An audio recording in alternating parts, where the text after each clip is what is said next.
Italian American and then watch a film like Raging Bull, for example, those domestic scenes in Raging Bull have a real feel. Well, that's it. That's exactly all the non-fight scenes come right out of the Italian American film. Documentary, basically. Documentary. If you notice, the non-fighting scenes in the film, there isn't that much camera movement. It's pretty much setting the scene and letting the people work, letting the people, not the actors, but the people, they're the characters.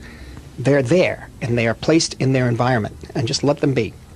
You know, medium shot close-up sometimes, 3-shot, just to see the baby at the table, and the famous, I think that the breakfast scene, which I always liked, where he tells him... and the fixing the TV scene fixing the TV scene is very important, where it starts out a little wider in medium shots and then gets a little closer, just a little closer, not a lot. What's the matter with you, huh? What's with this kissing on the mouth? I just said hello. Can I kiss my sister-in-law? Ain't a chick good enough for you? I don't even kiss mom on the mouth the way you kiss. All of a sudden, you're like a Romeo. So you're not supposed to kiss your mother on the mouth? That's what I'm talking about.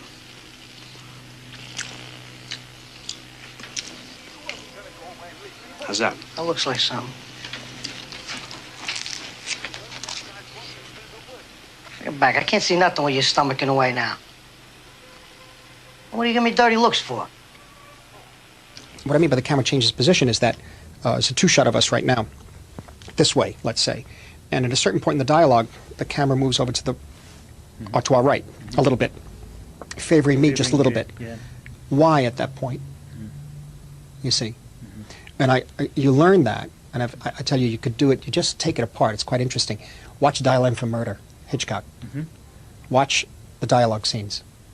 You could see him changing camera positions at certain points in time, and then go back and say, why in that line of dialogue? I see. You know, it's a subliminal implication of some sort where he's intensifying the drama. But you don't regret, for example, that move in Taxi Driver when he's on the phone and you move to the right? No, not at all. No, because that's an unmotivated move in a way. It's an emotionally motivated move because it's too painful to watch him go through that humiliation on the phone. And the camera moves as if to pick up somebody in the hall, but there's nobody in the hall. A cup of coffee. I come by the headquarters or something. We could. Oh, okay.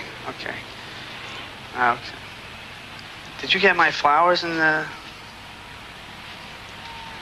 You didn't get them. But I sent some flowers. That was the very first shot I thought of in the film. And so that's the style of the picture. Okay. I know what you're saying. I'm aware now that the camera's moving. But that's okay because of his intensity. Travis can handle obvious camera moves. You know, Wells did that when I saw Citizen Kane for the first time on television. I realized I saw what a director does, a certain kind of director. Because I had still liked John Ford films, and I realized, well, I wasn't aware of the camera there, but yet I was aware of the image. Now what's the difference between the image of Ford and what's the difference of the image of Wells? You know, both equally valid, both brilliant.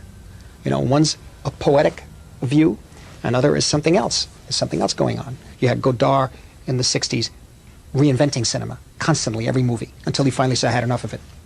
That wasn't important in the first place. Making life in cinema equivalent, totally. You know. Yeah, well.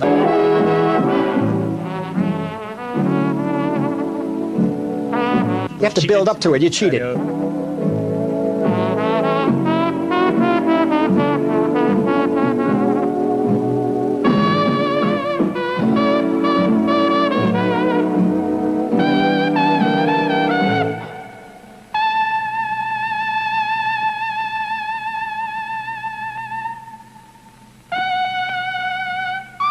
This is Raging Bull. That's in Raging Bull. That shot, isn't it? Yeah, that's right. Yeah. I never got over getting that shot. Yeah. But what happens here is very interesting. I just ran out of music. But then you go... Oh, the red, yeah. Red. The red, yeah, and exactly. Again, particularly in your movies of the 90s, I think more than before, like in Age of Innocence and Cape Fear, you do that full-frame colour, don't you? Yeah, but I think, you know, I just got tired of trying to be subtle about it, I guess. I happen to like the color red, and so I want to use it. But also yellow in Age of Innocence. Yellow in Age of Innocence, because the flowers. Yeah, the flowers. Yellow, feeling of life, growth, something precious, something alive, you know. And this incredible power, passion that he had for her, and she had for him. It was something quite beautiful.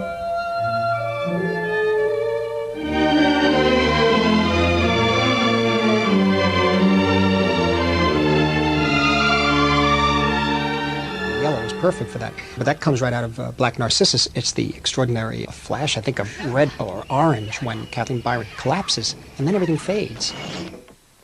And then suddenly you're back in. And it's like fantastic. Your whole world is suddenly... It creates a feeling of actually what it feels like to faint. Yeah. You know, and to lose consciousness. Yeah. And if it did it visually, it was quite something. But it was such a shock to see that color come up. But why not? I mean, just do it. You know, throw the color up there on the screen. The color is emotion. To you and everything. That's what they tell me, yeah. And did you want to be famous? Did you want to be... Oh, yeah, absolutely, yes. And did all that generation of people that you met then? Yes, Spielberg and Schrader and... We all did. I mean, when I was at NYU, I know I was a director.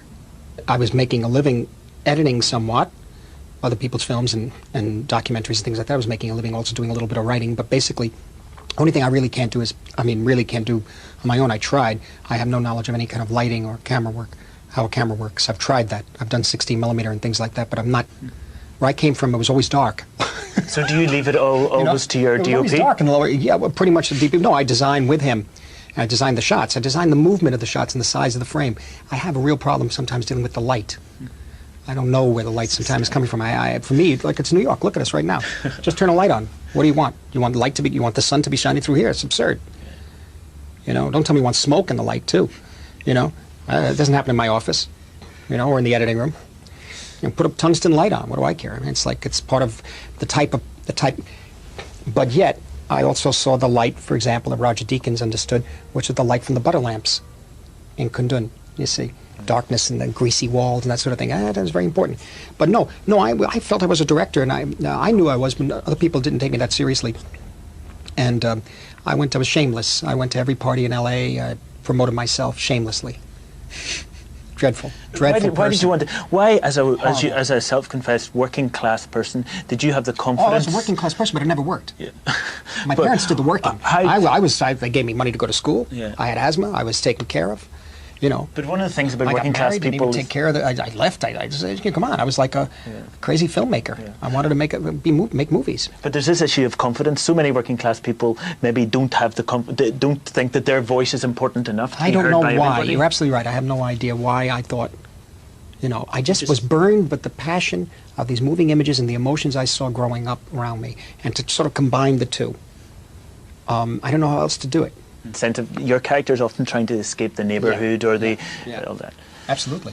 Right, we've got another scene here from Mean Streets. It's the drunk scene. I just want to know how you did it.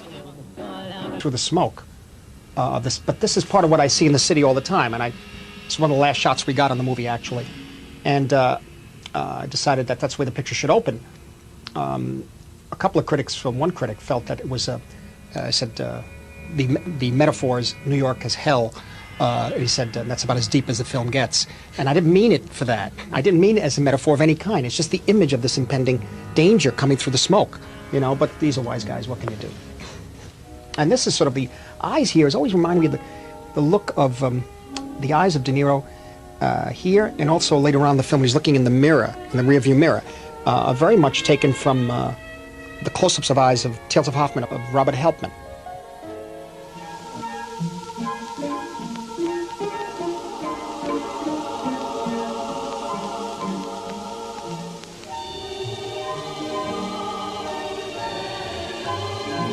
And this image reminds me very much of the opening credits of The Small Back Room, a black and white film that Powell Pressburger did.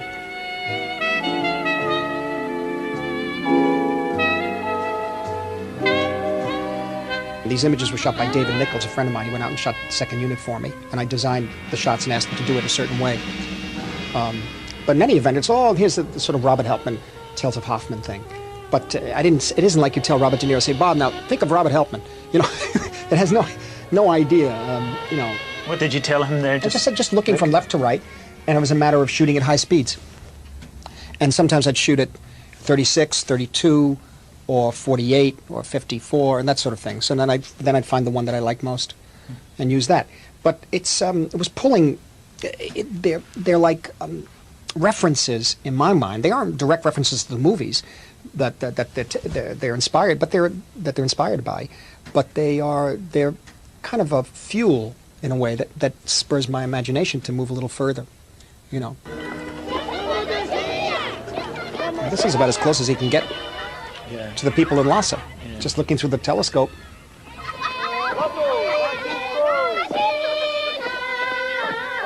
Now that thing that you do, that dissolve along the axis of the lens, that's in all your movies, isn't it? Yeah, it's Where's it really come to from? show you the context of where he is. We had a serious problem placing that within the sequence. I'm still not too satisfied with the way it turned out, but Why? it may be too jarring. But I wanted the audience to see. I would have gone just to this image, but he's so small here. Yeah. So we had to show him in context Yeah. and then out. Yeah. But one of the first cuts, I should say, like that I remember, was in, I think it's Yojimbo. Uh-huh. Or he said, "What's your name?" He says, "Greenfields." And no, he looks out the window. He's having tea, and he looks out to the fields, and it's a wide shot, and then a tighter one. Bang, bang, like that. Yeah, I think Kurosawa imprinted that in my brain, and then Truffaut did it a lot. Truffaut did it a lot. Yeah. As well.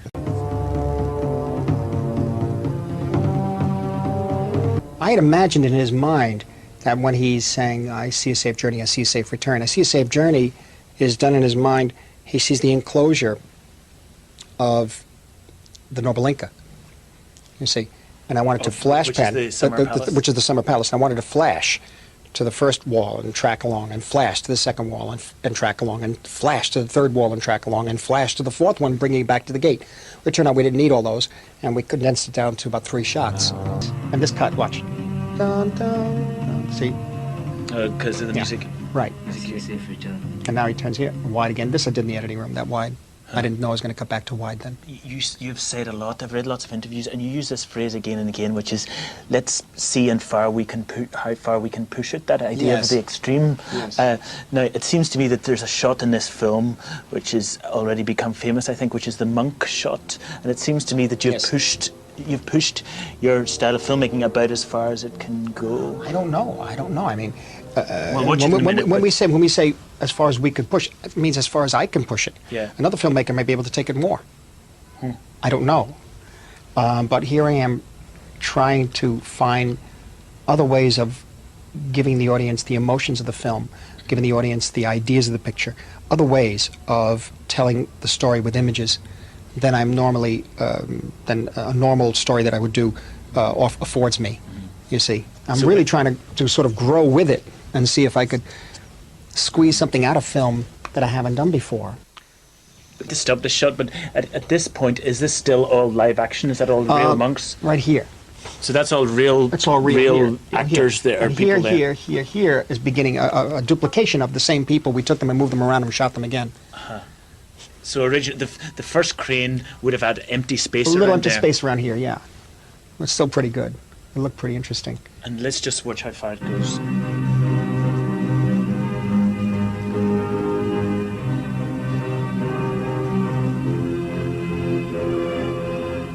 Now, you see, then he wakes up from the dream. What it made me realize was that there was an intelligence, another kind of intelligence, that was trying to tell a story through where the director, the writer, and the cinematographer, where they were focusing your eyes. You know, whether it was the camera may be on an extremely low angle, looking up at you. The use of the lens, the size of the lens. I began to understand certain lenses interpreted the story differently. A longer lens crushed everything together and made it flat. A wider lens stretched everything and sometimes distorted it, especially if camera movement. I learned looking at certain pictures, particularly Wells's films, and William Wyler too, a wide-angle lens.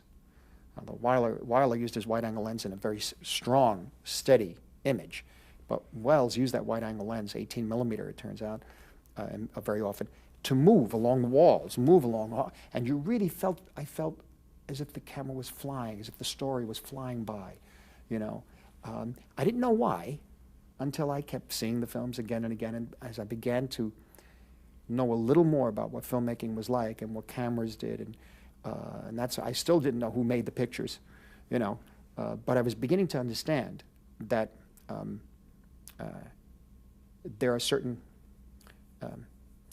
tools you use, and those tools become part of a vocabulary that's just as valid as that vocabulary that is used in literature. in our language. One has to begin to, I think, reach younger people at an earlier age for them to shape their minds in a critical way of looking at these images and what they mean and how to interpret imagery. And I think in a more official way, I think, than just punching up on a computer or seeing something on a TV commercial or something like that. I think you really need to know how ideas and emotions are expressed through a visual form. Now that form could be video, or film. It probably eventually would be digital video for a long time to come. But it still has the same rules, and it still has the same vocabulary, and it still has the same grammar, I should say. Really, the same grammar. And the grammar is panning left and right, tracking in or out, booming up and down, intercutting a certain way, the use of a close-up as opposed to a medium shot. What is a medium shot? What is a long shot? All these sort of things, and how do you use all these elements and the different kinds of lighting, and how you use all these elements to make an emotional and psychological point to an audience. And I think we have to begin to teach our younger people how to use this very powerful tool, because we know film, the image, can be so strong for not only for good use, but also for bad use. Look at World War II, and look at the films that were made in Germany. Look at the great director, Leni Riefenstahl. Look at her Triumph of the Will, and how that really, the extraordinary ability she had as a filmmaker, how that helped shape the policies of the Third Reich. And of course we know what that led to. And so film is very powerful. Images are very powerful, I should say, and we have to begin to teach younger people how to use them, and and at least to begin to understand, to interpret them. I think it is good if a young person wants to express themselves and take a video camera and go out, they're going to find that they have to frame the image. And in framing the image, they're going to find that they have to interpret what they want to say to an audience. Now, how do you point the audience's eye to look where you want them to look and to get the point, the emotional and psychological point that you want to get across to them? They're going to have to make that decision. The real making of the filmmakers when they look to that viewfinder to tell the story. And I don't mean just telling a story, man goes, boy meets girl, boy loses girl, boy gets girl. No, I mean a story could be a story could be rain hitting a tree, leaves. That could be your story. Where do you begin to put the camera? Then let them see what they do. Then, yes, there's a curiosity in children and young people. They may try one or two and then they realize it's not for me and they move on. But there's one or two that realize that if I put the camera under this leaf and I see this drop of rain coming at, I get it in such a way. And if I wait for a certain hour in which the sun is glistening, who knows? May not be a filmmaker, may be a great painter. But you'll find that they will learn. They will learn as they do it. At the same time, with respect for the language of cinema itself, the history should be taught and the visual literacy should be taught, because there are others who are not going to be able to do that. There are others who can't afford to get a camera. And this is one of the things, where I came from, we couldn't afford any 8mm cameras or anything like that. I drew pictures. I imagined that they moved, but I drew them. Well, I think you have to make room for film and curriculum. I don't think it's time, and this is a key thing, we don't mean to be having young people take 2 hours of their time or 3 hours of their time a week, or however the curriculum works, to just sit and enjoy a movie. No, this is a learning experience. That also doesn't mean that you take a notebook and you write down everything in the notes as you're watching the film, because you can't see the film. So what you're doing is training the eye and the heart of the student to look at a film in a different way by asking questions and pointing to different ideas, different concepts, suggestions. You're training them to think about a story that's told to you in visual terms in a different way, and to take it seriously. I don't say it's a great film. You can learn more from even a bad film. And so this is why it's so important, I think, because so much of today's society is done visually and even subliminally for young people that it could be dangerous. And one has to know it's a very, very powerful tool. And you also had the voice of Henry. So much of that book was just his telling the story. So Marty called, and he said, hello? He said, yeah, my name is Marty Scorsese. He said, I'm a film director, a movie director, I think he said. And he said, do you know? And I said, I know who you are. And he said, well, I'm calling you because, he said, I just read your book. And he said, I've been looking for this book for years. I said, well, I've been waiting for this phone call all my life. So he said, I want to do it. But he wanted to write it with me, but he couldn't make a deal with me. So I said, don't worry about it. The deal with you is on the phone now. We will make this movie. Don't you worry about anything else. I mean, all directors will work with writers and sort of make it their own, but I think in particularly the case of Goodfellas, it was so much about the world that he understood that he really wanted to put his sort of stamp on it. I hadn't put my name on a script since Mean Streets, and I wanted to create an exhilaration of that kind of life. But he was stuck with somebody who didn't know anything. So he really had to bring me along, I think, as far as film is concerned. And I was a willing pupil because it was fascinating. And he's a great teacher. Now, when you're working with Marty, of course, he already sees the movie. I didn't, but it was all right. He brought me along. You know, I did most of the typing, but he writes longhand. So I would type, and then it would come out, and then he would scratch these little things on it, and we would work on it. And the dialogue would be bounced back and forth between us. So we would develop scene after scene. In this scene, this is what's going to happen. Then we go to this. And he also said, put in the corner, and he would mention a piece of music. I want that music here. What really was important was the nature of the relationship between the main character and the audience. And that's the experiment with voiceover. To us, those goody-good people who work shitty jobs for bum paychecks and who took the subway to work every day, worried about their bills, were dead. And they were suckers. They had no balls. I think it's a wonderful way to tell a story of a film. But so many times, I think, voiceover is used to patch a little crack in the script, you know, and then it sort of doesn't work. You need a body of material so that you have enough richness of character to be able to justify the voiceover. Because the narrative of that part is not important. It's the language. It's the web that he's spinning as a personality. He's getting you to like him. And that's the danger of the character. The other thing we did was a straight chronology. And that's the way the first draft is written. And then Marty was looking at it and said, you know, it's a little slow. We have to do, this is a movie. We got to do something, got to hook them. He loved the idea, always loved the idea of these guys driving around with a guy they think is dead in the back of the car that's still alive. Because the moment of that Billy Batts murder is where everything changes for them. And so rather than going from the young boy directly to the ending, the rise and fall, it is just very traditional rise and fall. But we wanted to give it something extra. So we took that out of the middle of the book, put it in the front. And he says, when they kill him, and then they put the trunk down, then I'll freeze on Ray Liotta looking out, and then bam, you're in the movie. Much of what Scorsese does is in the way he directs. And so you see something entirely different up on the screen often than is in that script. If I felt the scene could be opened up, I usually did that with the actors in rehearsal. So we would rehearse 35, 40 minutes a scene, and they were all improvisations. They were very loosely around the script, just sort of what was happening, not improvising by writing lines. I mean improvising behaviorally. He always says, don't act like these people, behave like them. You know me, I would like to help you out. I hope so. Sonny, tell him what we talked about. He gave me fabulous direction for Karen. He said she's the movie star. She's the star, you know, of Henry's life.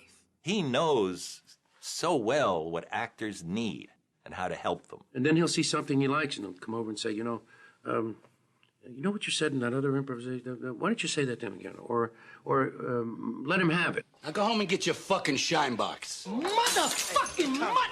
You fucking piece of shit! He uses the power of the verb. Acting is doing something. I threaten, I charm, I beg. And what Martin does in the improvisation is encourage the doing of things. Well, that merely means stay with the other fellow and deal with what he's giving you. Why, what are you, stupid? What's the matter with you? I apologize. What's the matter with you?